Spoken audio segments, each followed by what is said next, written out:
I'm Charles Bowery, I'm the Chief of Military History for the U.S. Army, and welcome to our latest installment in the DoD History Speaker Series. As we continue in the World War I centennial period, our talks continue to focus on World War I, and we have a real treat for you today. We have Dr. Michael S. Neiberg from the Army War College today to talk to us about the lead up to war and the U.S. entry into the Great War. Michael is the inaugural chair of War Studies in the Department of National Security and Strategy at the U.S. Army War College, Carlisle. So we finally have some historians embedded deeply in the architecture of the Army War College, which is huge for us, even though they've always been there in an insurgent role forever. Now they're official, which is great. Michael is, of course, is an award-winning and well-known author on the World Wars era. He recently authored Dance of the Furies, Europe in the Outbreak of World War I. And his latest book is this gem, The Path to War, How the First World War Created Modern America. It's a great read if you've not picked it up. It's wonderful. And I'll also give a shameless plug for our CMH World War I Centennial publications. We have some copies outside on the table. Be sure to pick one up. This is the U.S. Army in the World War I era, so it's an overview. And we are continuing to publish campaign-focused pamphlets on their historical anniversaries, and we've got two of those out already. First on the punitive expedition in 1916, and the second on the U.S. entry into the war in 1917 and early 1980. So copies of those are available outside. With that, I'll turn it over to Michael. Michael will present his talk, and then we'll have some time for questions at the end. So without further ado, Michael. Thank you. Well, thank you to Charles. Thank you to Glenn Williams for organizing this. Thank you all for giving up an hour of your lunch. I'll try to make it worth your while. What I want to do today is treat this sort of Clausewitzian. That is, I want to look at America's relationship to the First World War from when it began in 1914 to U.S. entry from three perspectives: the people, the government, and the Army. And I'll try to do this as quickly as I can, generalizing a little bit. Happy to answer any questions on anything that I covered too quickly in the Q&A. This is a postcard that a friend of mine sent me. 1915 is the date. I'm neutral, but I'm not afraid of any of them. And as a dog lover, was one reason I was attracted to the postcard, although I have a King Charles Cavalier who's afraid of everybody. But it's typical of 1915 attitudes, as I hope to show you here, that the United States is neutral. The United States is trying to stay out of it. The question is how to build a defense establishment, how to build a dog, in effect, that can guarantee that security from any threat or combination of threats. And as I want to show you here, from 1915 to 1917, attitudes change very, very quickly in the United States. And defense attitudes are going to change with them, and the debate is going to be most of what I want to talk about here today. What I really want to do is take you on a journey. I've got a computer emergency notification on this laptop. Something about your parking situation. I'll leave it to you guys while I try to advance a slide. There we go. All right. What I really want to do is take you on a little bit of a journey, and I'm going to use this guy as the example, though I could have used an awful lot of people. This is Walter Hines Page, a North Carolina newspaperman who was an early supporter of Woodrow Wilson in 1912. In 1913, Wilson rewarded him by naming him U.S. ambassador to Great Britain. When the war broke out, Page wrote Wilson a long letter explaining what he called the great smash that had just taken place in Europe. And he ended the letter with these two extraordinary sentences. Now and ever, I thank heaven for the Atlantic Ocean. Thank God we are out of it. And I could have picked an awful lot of people. What I want to do is show you the remarkable transition that Page underwent between August of 1914 and October of 1915. Now, Page was ahead of the American people quite a bit and ahead of most of the U.S. government. But the transition itself, a lot of people are going to go through. And again, I just want to point out the words that he uses here. If Germany wins, the Monroe Doctrine will be shot through. We shall have to have a great army and navy. And Page, I have to say in the Pentagon, Page meant this negatively. He meant that the security the United States had taken for granted at almost no cost would now have to go away. And the United States would have to do the very thing that the Europeans had done, that Page and many other progressives thought was terrible, to spend money on defense, something that cannot possibly, in his mind, redound to the benefit of the society. We were going to have to get involved in a way the Europeans had gotten involved. And Page and most Americans in 1914, 1915 thought of that as a negative. But suppose that England wins. We shall then have merely an academic dispute with her. It is a matter of life or death for English-speaking civilization. And part of what I want to do here is take you, in the first part of this talk, take you from, thank God we are out of it, to life or death. And as I said, Page was a little bit ahead of the curve here.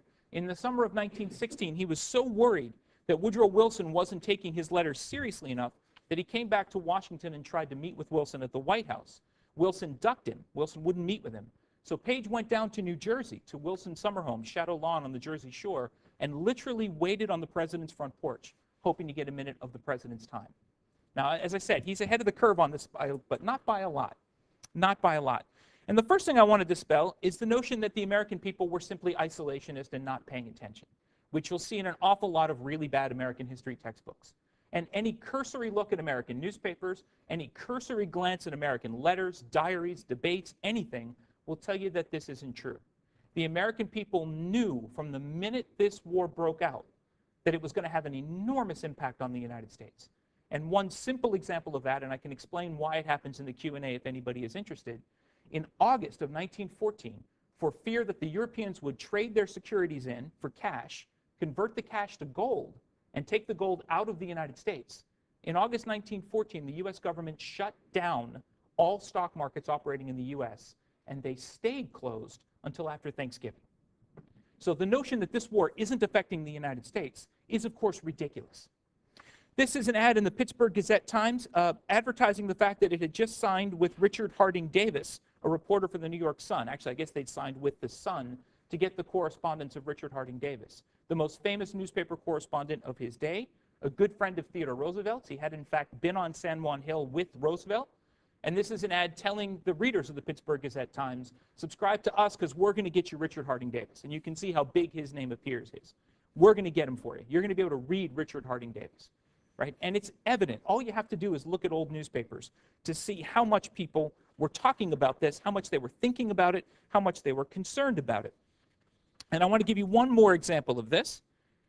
And I'm going to use this woman, Mary Roberts Reinhardt, who was a mystery writer from Pittsburgh, although living in New York at the time. Later, she would go by the nickname the American Agatha Christie. This is her most famous book, The Circular Staircase. As an historian, I thought I ought to read it. I did. I don't think it's all that good. However, she was in New York City when the war began. The Saturday Evening Post, for whom she had written a couple of articles, made an extraordinary offer to her.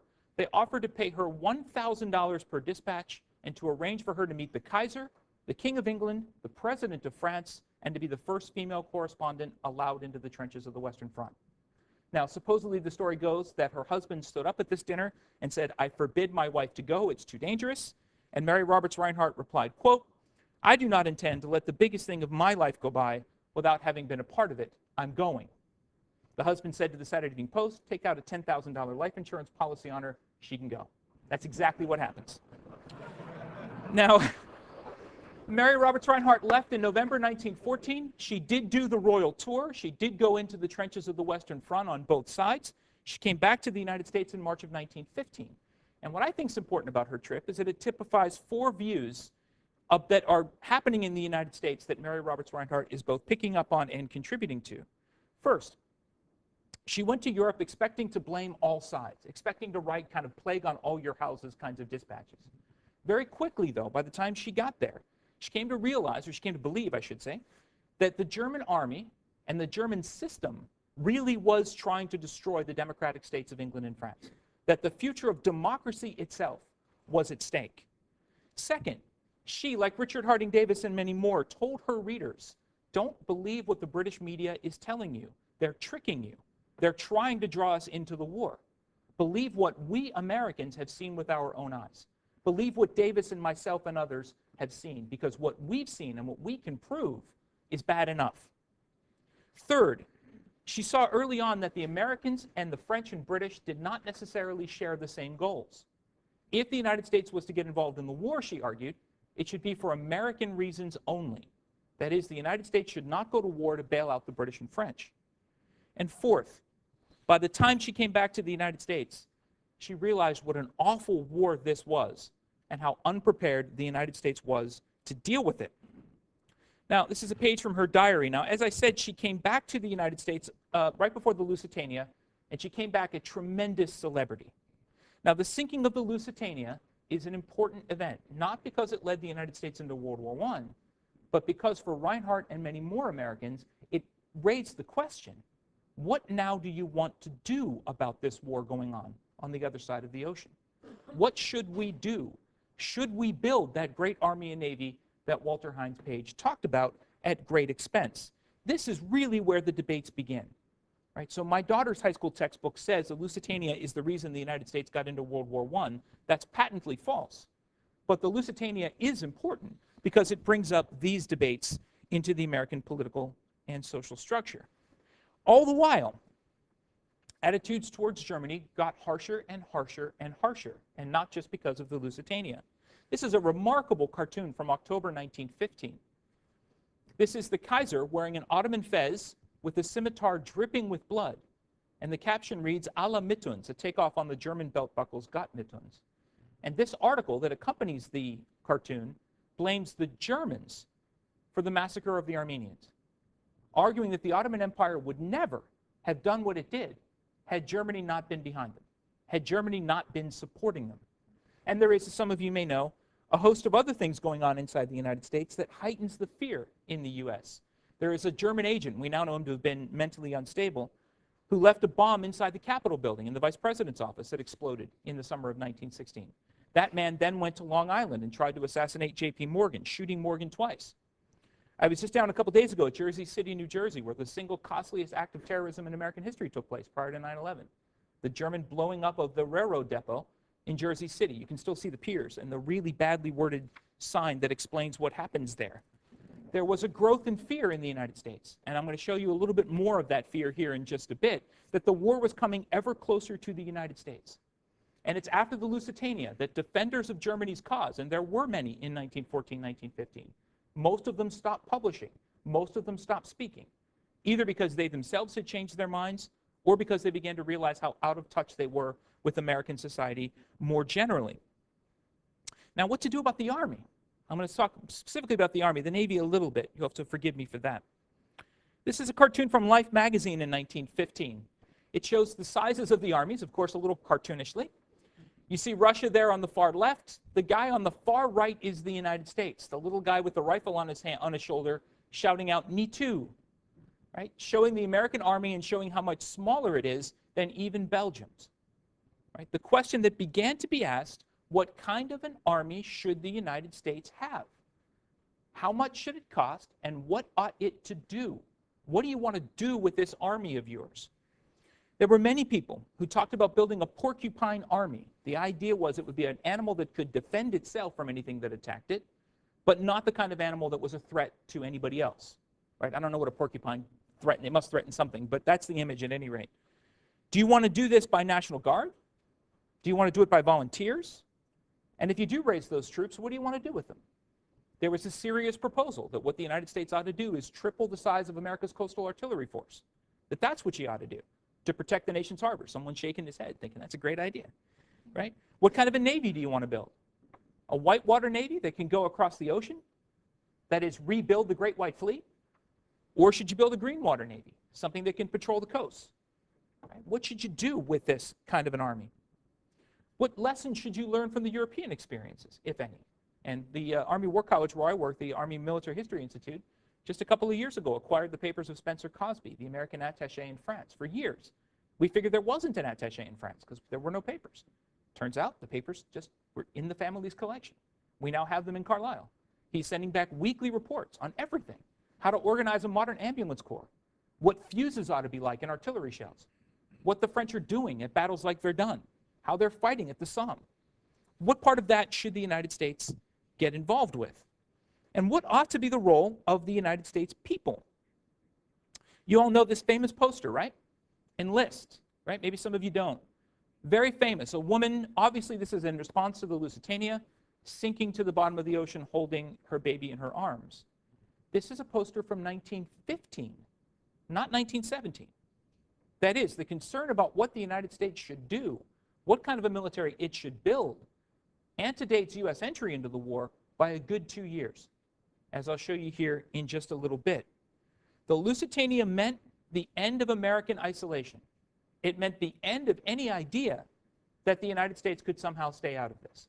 And as some of you may know, one of the responses to the sinking of the Lusitania came from the American Secretary of State, William Jennings Bryan, who argued that the best way to respond is just ban Americans from traveling overseas. If nobody goes overseas, nobody can get killed. And ban American businesses from trading. Now, that proved so unpopular that Bryan resigned very soon thereafter, meaning that that option is off the table. Now what do you want to do? And some of you may know, there was another guy making a lot of noise, and that was the former President Theodore Roosevelt, who argued that the United States should start building that great army and great navy, and should start doing it immediately. And I'll talk a little more about him in just a bit. He had not yet ruled out running for the presidency again in 1916. Roosevelt's an interesting guy. He hated Woodrow Wilson. I'll talk about the Zimmermann telegram in just a bit. When Roosevelt first saw the Zimmermann telegram, he said, if Wilson doesn't declare war on Germany now, I will, quote, skin him alive, end quote. So we are not living in the first period of partisan politics in the United States. We've done this before. Now, as I'm going to argue here, the American government's response, the military's response to this dilemma, had nothing to do with isolationism. It had nothing to do with being ignorant of what was happening. It had everything to do with the structure of the American government, the responses of the American government, and the way that the United States military and its government interacted with one another. In other words, this story is not that old. This story is not 100 years old, put the First World War into brackets and forget it never happened. I think what I'm about to tell you will probably sound quite familiar to many of you working here in the building. The desire to act is there. Raising the money is easy. That is, the United States in 1914 is in recession. It has a negative net trade balance with Europe. That quickly ends, and the United States is all of a sudden making a ton of money. The money is there. That's not the problem. It is the political will and the desire to figure out what to do. And what I want to show you here is what's going on in the public consciousness and then what the Army and the government decided to do about it. Now, what's going on in the public consciousness is this. This is also from the New York Tribune. This is February 1916. This is advertising a plan that Columbia University and others came up with. That's supposed to be Columbia's dome in the background, where you see a professor there teaching military science. And the headline reads, "A plan by which the country is always prepared, but on a peace basis.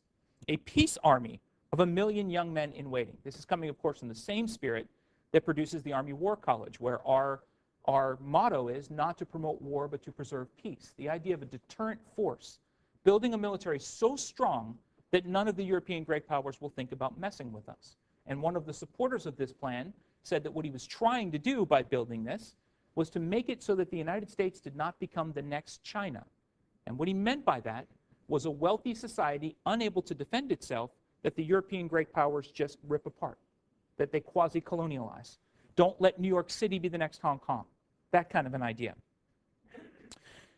A peace army of 1 million young men, with our high schools and colleges and prep schools as training camps for an army, would also allow the United States to avoid the very thing Theodore Roosevelt and General Leonard Wood are arguing for, and that is a European-style conscription in peacetime.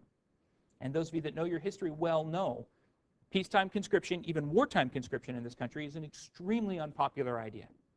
So doing something like this, they argue, is a way to get the army that you need without necessarily going to conscription, and you don't really have to answer the question of what you're going to do with this army.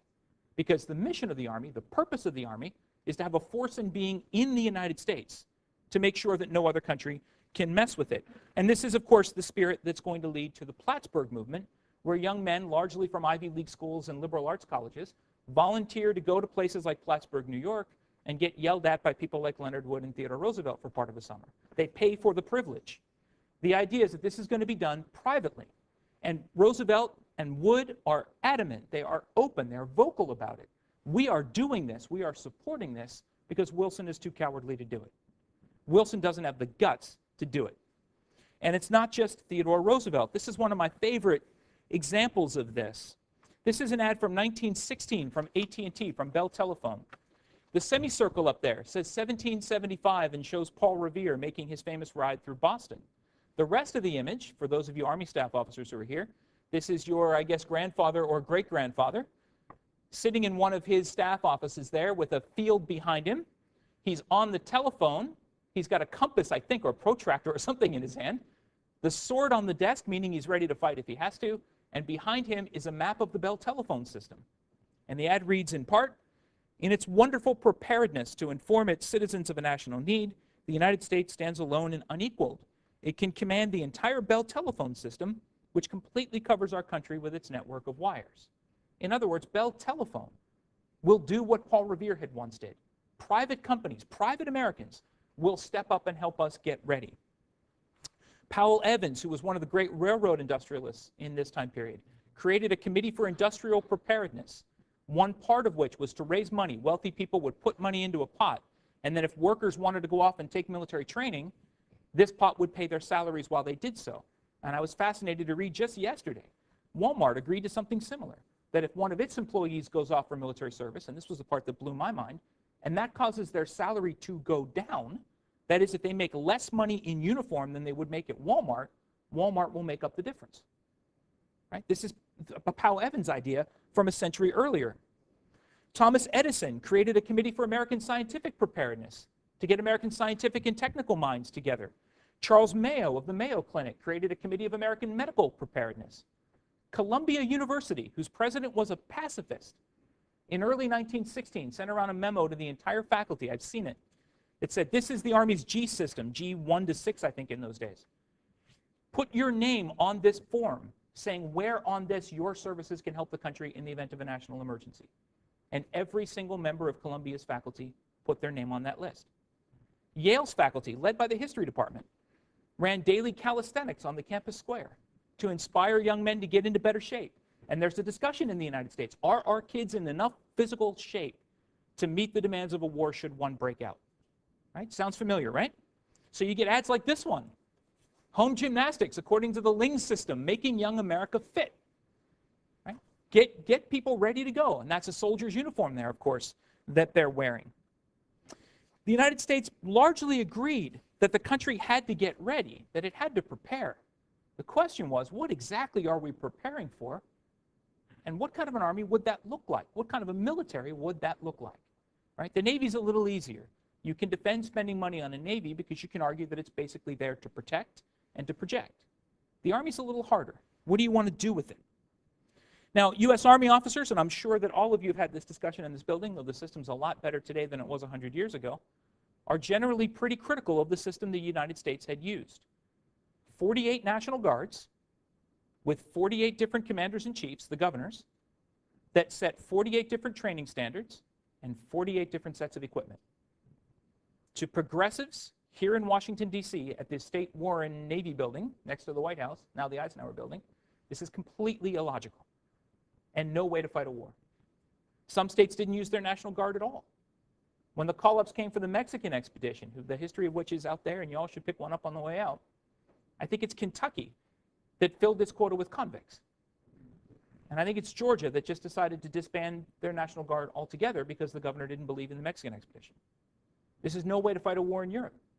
This is no way to try to do what you need to do. Most National Guards were there to break strikes. The Pennsylvania National Guard was certainly built to do that. And in all but 2 states, it was segregated by race. Illinois and New York were the only 2 exceptions to that. Is this the way you want to fight a war in Europe? Spencer Cosby, reporting back from France, is saying, look, if we do it this way, they're going to get slaughtered. They're going to get slaughtered. They won't last 15 minutes on a European battlefield. Now, as I said, American fears are on the map. This is the cover of Life magazine, and I'd like you to note the date of it first. This is the cover of Life, February 10th, 1916. 1916, February. This is early on in the process. And Randy, who I know was born in Toronto, I just showed this map in Calgary just a couple of weeks ago. I'm going to get Randy off the hook here in just a minute. I don't think barbarians in this case refers to the Canadians themselves. Right? Although if the Ottawa Senators beat my Penguins tomorrow night, we'll rethink that. As you can see, most of the United States is labeled New Prussia. Right? This is a fear of what's going to happen if the United States continues to do nothing. If the United States continues its policy of non-belligerence and neutrality, the map is projecting the anxiety of what will happen.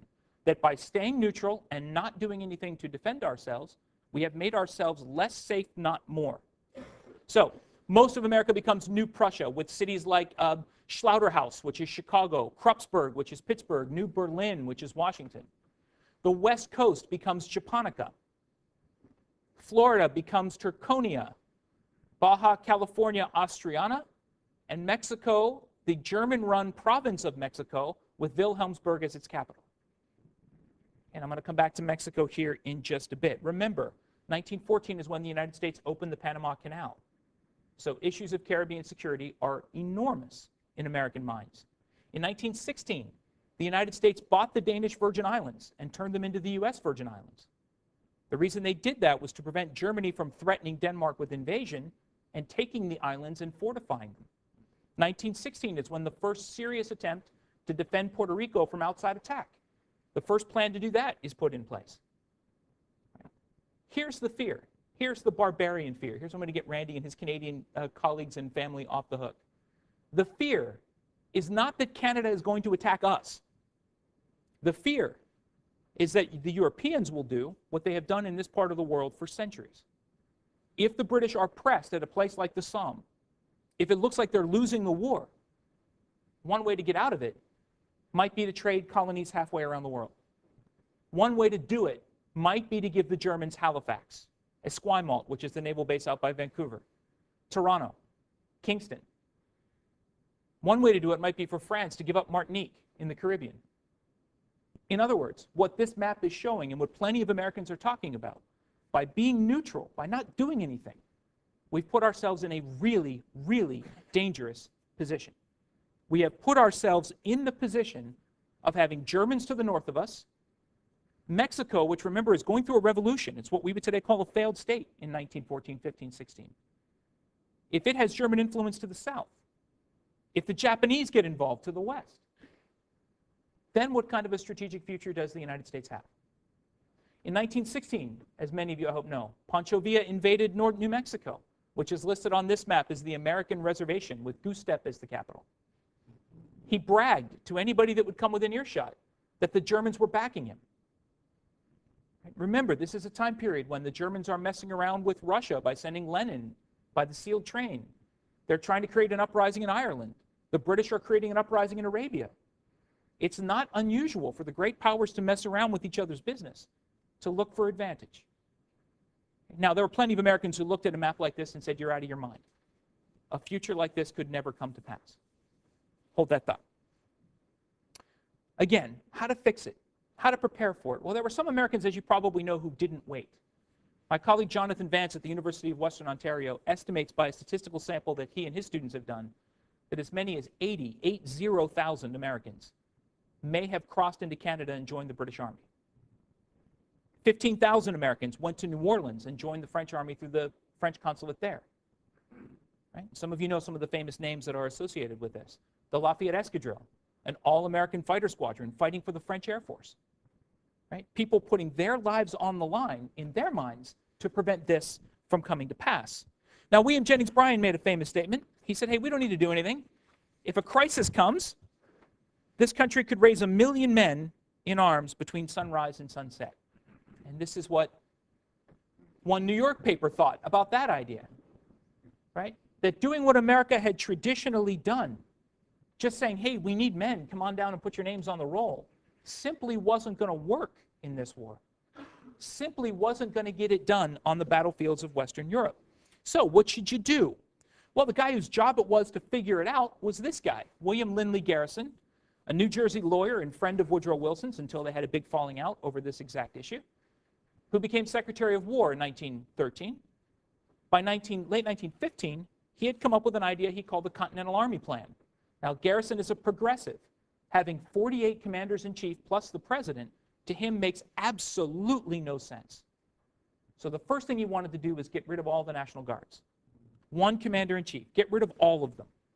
Create a 500,000-man regular and reserve force controlled from Washington, D.C. No universal military training, that is no conscription, no National Guards at all, and raise this new force because he knew how difficult it was going to be to find 500,000 men willing to do it without regard to race. Okay. Now, as you might guess, there are 48 state governors that think this is a terrible idea because it dilutes their power and sends it to Washington. And the chairman of the House Appropriations and Armed Services Committees both also hate the idea. So Wilson comes out in favor of the bill, the compromise bill, that became the 1916 National Defense Act. And if any of you graduated with ROTC commissions, it's the 1916 NDA that creates the Reserve Officer Training Corps program to take military training out of the hands of the Plattsburgh people and out of the hands of the people at Columbia, the amateurs in other words, and try to professionalize it in some way. And they do it, as most of you know, through the land-grant university system to spread it out throughout the United States. The 1916 NDA also produced a bigger Navy. It allowed the Army to grow, but not to the 500,000 Garrison wanted, but to 186,000 men. The National Guard would grow, in theory, to 400,000 men. In other words, the National Guard would remain the core of the American Reserve. In exchange, the governors had to agree that the president could call the National Guard up in the event of a national emergency. So in the event of an emergency, it could still be governed from one place. And here's the part that drove William Lindley Garrison crazy. The federal government would pay to make sure that all those National Guards, all 48 of them, came up to standard on training and equipment. Guess what that meant? Less money for the National Army. This is the part that drove Garrison crazy.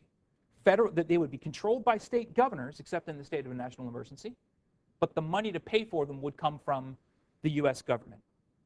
Now, he was so angry about that in February of 1916, both he and his deputy, his Assistant Secretary of War, both resigned, creating a national scandal. The Secretary of War and Assistant Secretary of War both resigned in a presidential election year, with a war ongoing in Europe, and making him the second cabinet secretary to resign.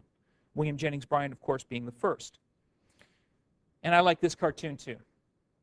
This has William Jennings Bryan with his cage of peace. The dove has already flown away, sitting on a log with Garrison. Garrison, you can see he's got a little sign there that says Continental Army by his feet.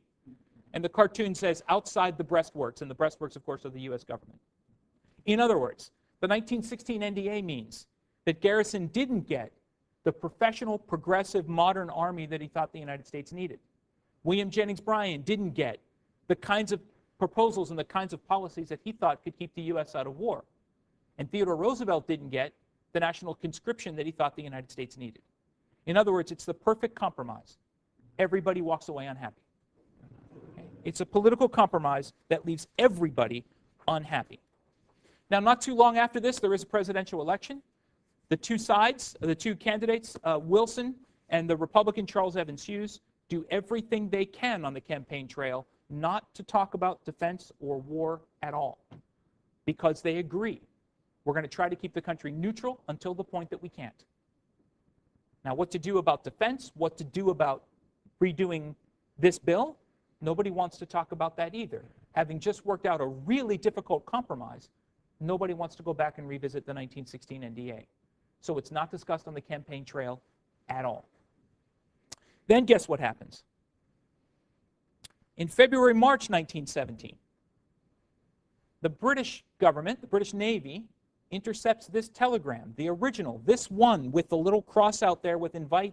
This first encoded telegram is now on display in Philadelphia at the National Museum of American Jewish History. If you get down there in the next couple months, you can see the actual first copy of the Zimmermann telegram. This is from the German Foreign Minister, Arthur Zimmermann, sent through Washington to the German legation in Mexico City. It says, "We intend to begin on the 1st of February unrestricted submarine warfare. We shall endeavor, in spite of this, to keep the United States of America neutral. In the event of this not succeeding, we make Mexico a proposal of alliance on the following basis. Make war together, make peace together. General financial support, and an understanding on our part that Mexico is to reconquer lost territory in Texas, New Mexico, and Arizona." That is the parts that the United States took from Mexico in the 1846-1848 war. Notice which state is left out. California is not on there, and I'll explain why in just a second. Okay.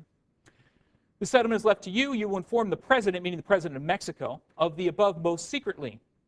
On his own initiative, invite Japan to immediate adherence and at the same time mediate between Japan and ourselves. Wilson gets this telegram. He says, I don't know what to do with it. If I publish it, people are going to think I'm playing a trick. People won't believe that the Germans could really be this stupid, could really be this audacious. And it's perfectly obvious to everybody why California is not included. California is going to be the bait to bring Japan into the alliance. So let's go back to the map for just a second. Now this doesn't look so crazy. if you're living in Texas, New Mexico, Arizona, even if you're not, the First World War is no longer about who wins on the Western Front. It's now about the very security and safety of the United States itself. Now, some of you may know what Wilson did. He leaked it to the New York World, a newspaper that he knew would be friendly to him. The World published it. Zimmermann was asked in Berlin, did you really send that telegram? And Zimmermann, knowing that he was caught and figuring there's no point in covering it up, said, yes, I did. Now I can begin open negotiations with Mexico and Japan about doing exactly what the telegram says. The Mexican government very quickly said, hey, we don't want any part of this, as did the Japanese government. This telegram is the event that finally pulls the United States into war. This telegram is what leads the cabinet, Wilson's cabinet, to go around in a very important meeting in late March, and every single member of the cabinet told Wilson, you now have no choice. 2 members of that cabinet, including his son-in-law, William Gibbs McAdoo, told him, if you don't declare war, the Senate will declare it without you. That's how serious they take this. New York, Massachusetts, Pennsylvania, all mobilize their National Guards in response to the Zimmermann telegram. Everybody starts preparing. Wilson's behind the power curve in this, in my opinion. So, of course, is the U.S. military. So you end up with this cartoon, published shortly after the Zimmermann telegram, called Building Them Up at the 11th Hour. It shows, I guess that's supposed to be Uncle Sam, I don't think it's Wilson, handing 2 little puppies called the Dogs of War, big plates of meat. $350 million naval bill is one of them. Appropriations bill is another one. I guess it's Congress is supposed to be. And Congress says, here, gobble this down quick, then sick him, as a burglar comes in the window with a Kaiser mustache on. Right? Now it's time to build up. This is why it takes the Americans a year and a half to get ready for this war. This is why Pershing almost hoped the war would go into 1919 or 1920. Because by then, the process would be done, and the peace would be an American peace. Now, I want to end with one more slide, then I'll take any questions that you might have. And I want to come back to Mary Roberts Rinehart, who in February of 1917, early February, that is pre-Zimmermann telegram, after the Germans had announced unrestricted submarine warfare, she wrote another dispatch for the Saturday Evening Post, which is beautiful and very emotional and very powerful. And however bad a mystery writer she may have been, she's pretty good at this kind of writing, in which she started by saying, when I came back in 1915, my son was too young to serve in the war. Now he's not. And now my son is going to pay for the fact that for 2 years we should have been getting ready for this war, and we did nothing. And she says, what we have to do is create a conscription system that is absolutely equal. We can't do what we did in the Civil War, no buying substitutes. If in this war we allow the few to fight for us, then as a nation we have died, and our ideals have died with us. Though we win, if we all have not borne this burden alike, then do we all lose. And what's interesting to me is this next sentence. We are virtually at war. This is February. This is 2 months before Wilson asked the U.S. Congress for a declaration of war. By the time this is published, perhaps a declaration will have been made. And she's furious for 2 months that Wilson won't do anything about it, as is Theodore Roosevelt and a lot of other people. She says, since 1914, the British and the French have been fighting for the ideal on which my country was founded. Under the domination of Prussia, Imperial Germany now threatened those values, not only in Europe, but in America itself. For it had broken loose something terrible, something that must be killed or the world dies. Those are powerful, powerful words. And in writing this, Mary Roberts Rinehart knew that the United States was about to enter into the most horrible war in history with an army and a military and a society that wasn't ready to do it. Thanks for your attention in the hot room on your lunch hour. I'll be happy to take any questions you might have.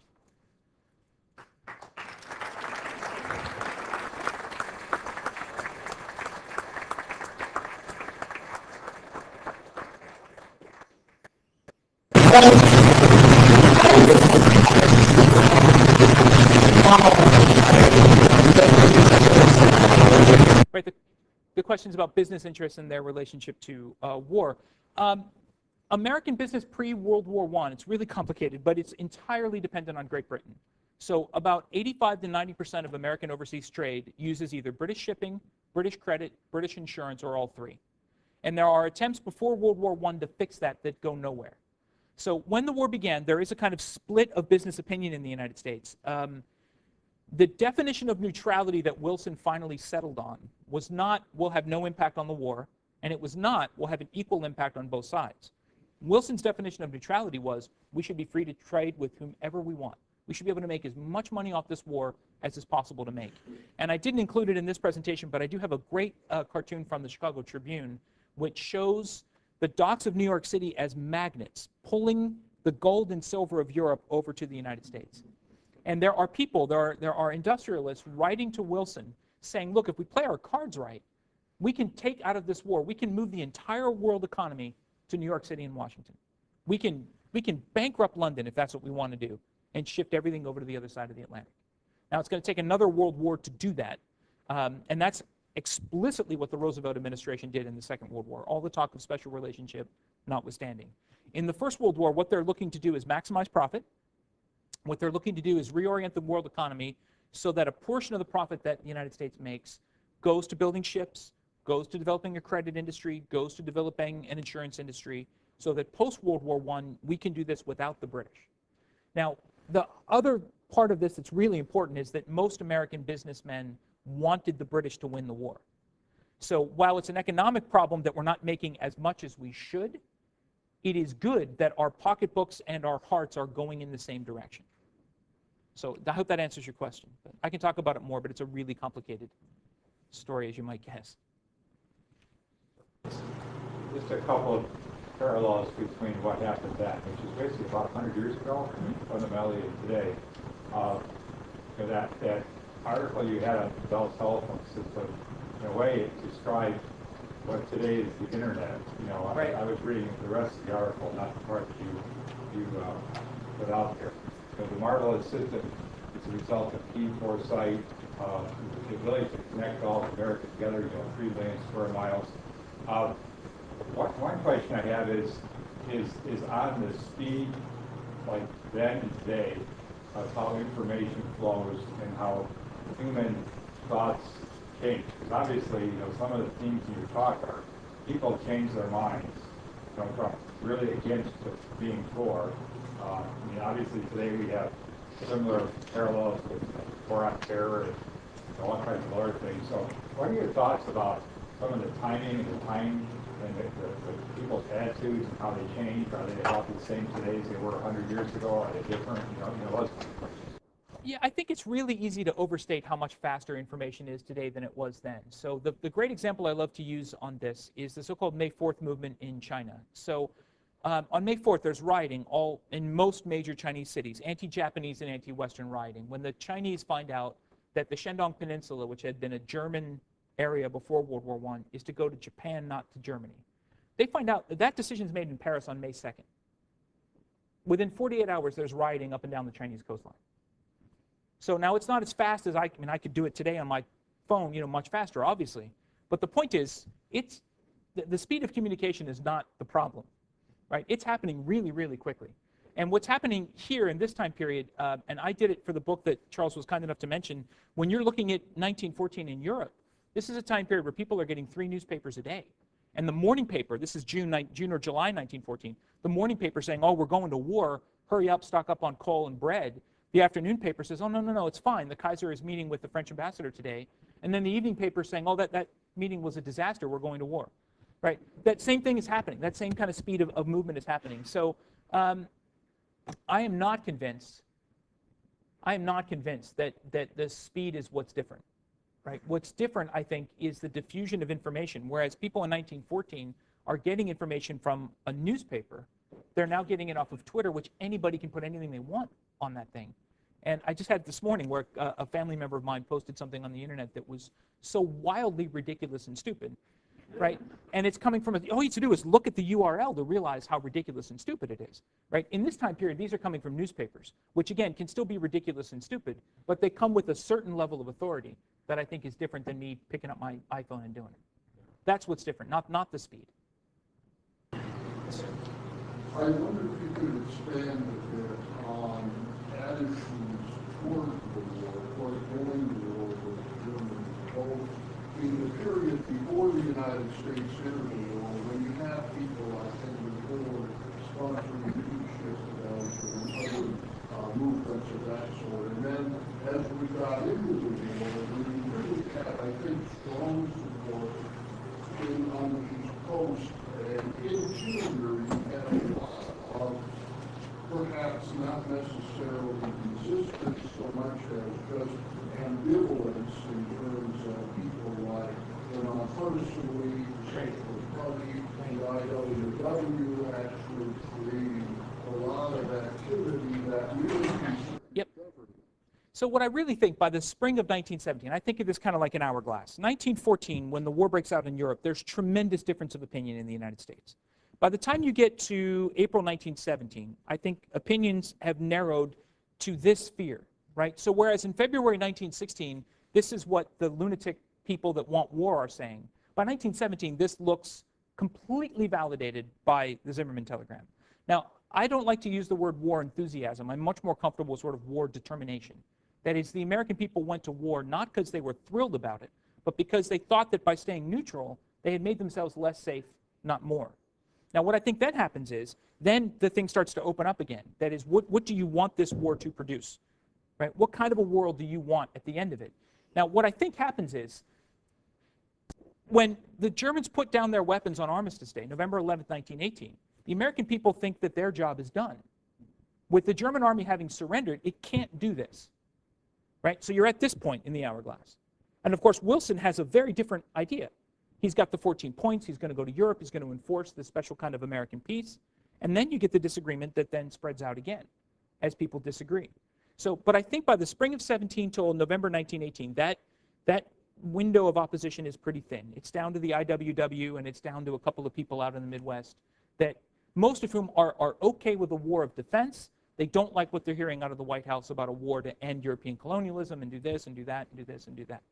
Right? What I think is motivating the vast majority of Americans is this fear and the Zimmermann telegram fear. And then by the time you get to the end of the war, as I said, you're into a completely different set of debates about what this war ought to produce. I'm just pointing at people, Charles. Is that all right? Go ahead. All right. Brian's going to ask a tough question. Go ahead. What would you say was the impact of the German attack on the Sussex? Yeah, so the Sussex Pledge is 1916. So the Germans had torpedoed a passenger ship in the English Channel. It's exactly what it is. So what Wilson's argument is, that's what leads to the "he kept us out of war" slogan for the 1916 presidential campaign, that once with the Lusitania and once with the Sussex, I was able to force them to go back on sinking ships. When the Zimmermann telegram hits, then you have, that what they're saying is we're throwing the Sussex Pledge out the window. Now, to many Americans like Theodore Roosevelt, this is a declaration of war to Mary Roberts Rinehart. Wilson says, no, what I'm going to do is I'm going to await the overt act. And what he means is I'm going to wait and see if they actually sink a ship. Right? So to many Americans, once they do this, hey, you just showed that the Sussex Pledge is invalid, that you're going to tear it up. Wilson says, no, I'm going to wait till they actually sink something. So there's a very famous American reporter, Floyd Gibbons. If you're any Marines in the room, he's the guy that wrote the Belleau Wood dispatches. He's got a star on the Hollywood Walk of Fame. Really interesting guy. Loses an eye at Belleau Wood. He gets on the first ship he can. He goes to Europe, figuring he's going to be in France when the American army gets there. He's on a ship called the Laconia. It gets torpedoed. He gets rescued out of the North Atlantic. The British captain who rescues him looks at him and says, hey, American, is this your overt act or what? Is this it, finally? And Gibbons looks at him and says, honestly, I don't know. I don't know how Wilson's going to react. Right? So what I think, to answer your question directly, this looks like you've just taken all that diplomacy that you did in 1915 and again in 1916, and the Germans have just said, we don't care. Which is, of course, what they were saying. Yes, sir. Oh, sorry. I'm sorry. We probably have time for one more question, sir. I'll get you after the... The question I have is, what is the biggest influence, or what is influencing Wilson's decision to not declare war, and is the same as what, I guess, provides him his outlook on what he thinks the world should look like post-war? Yeah, Steeler Fang, it's the last question, so you're in great shape. There are two schools of thought on Wilson. I'm not sure I buy either one fully, though I take them both as far as they go. One is that Wilson is aware that once he brings the country into war, everything changes, right? You're in a completely different legal state, completely different moral state, completely different everything. And Wilson said to many people, war is a sin. The only way the sin can be of value is if it comes with something that is redemptive, which is what's driving him to write the 14 points and take this much grander view. The other argument is that Wilson, and this is the one I think I subscribe to more, Wilson is stuck between, for lack of a better word, a right-wing opposition from Theodore Roosevelt, who was yelling and screaming, we got to do more, we got to do more, we got to do more, and the left wing of his own party, which is saying, look, you cannot go to war because these idiots in Europe can't mind their own business, right? Let them fight it out, right? They're saying, look, this is actually no threat to us at all. They can't actually do it. They can yell and scream all they want, but don't go to war over. So what I think Wilson's actually doing is trying to navigate a middle path between those two things until the Zimmermann telegram and his own cabinet finally tells him, look, those days are done. You can't continue to negotiate this path. You've got to make a decision. It's time for you to decide what to do. And if you don't decide, the U.S. Senate's going to go without you. And that's what I think finally drives him into war. So I think Wilson, to his credit, is trying to avoid going to war for as long as he can, but the policies he put in place did nothing to make the country more secure. Does that answer your question? Okay. Thank you all very much. I know you're busy. I know there's a lot going on in this building. Thanks a lot.